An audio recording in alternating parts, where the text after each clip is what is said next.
Mark Ingestrie used to sell Pontiacs before the economy collapsed. He pocketed hefty profits.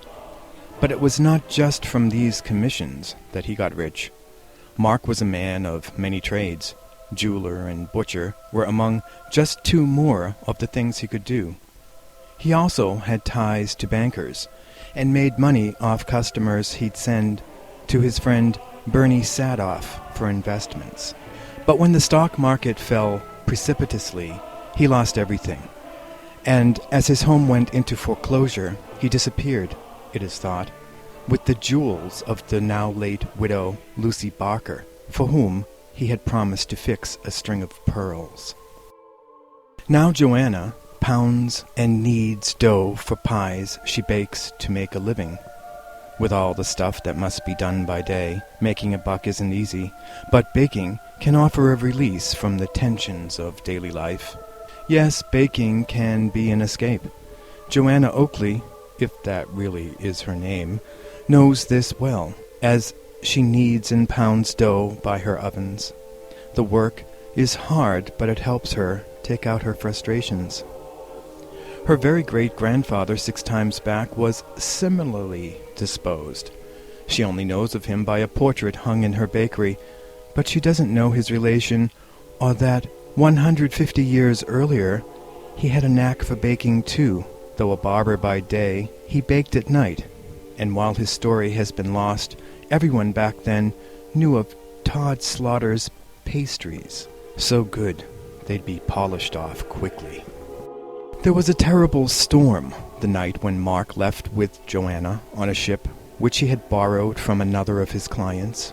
The ship went down and Mark was never found, but Johanna was able to swim to shore, where she was rescued by Nellie Lovett on the beach.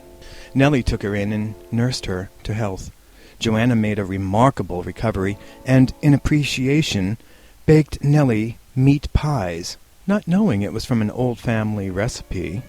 See, Johanna had met Lucy at the market in town the day before, and Lucy was very surprised by the resemblance Johanna bore to the jeweler Mark Ingestrie.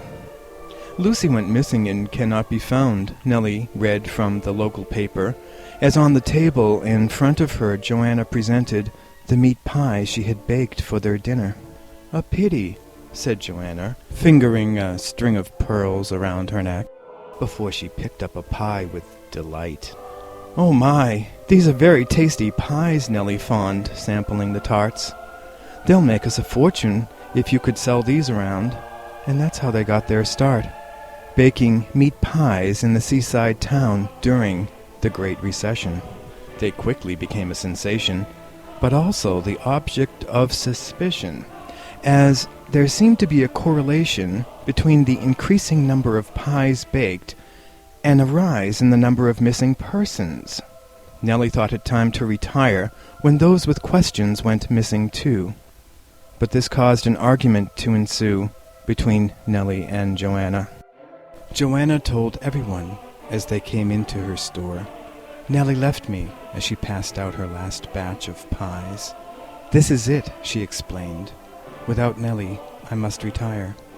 Now she sits by the window days looking out at the sea, stroking marks she cut in the windowsill to mark time and memories. Caressing one slit she is cut by a sliver, and tasting the blood whispers, "Nellie, how I loved you." Yes, history repeats itself in ways we cannot know, as Johanna looks out, twisting a string of pearls round her neck. She recalls her life without any regrets.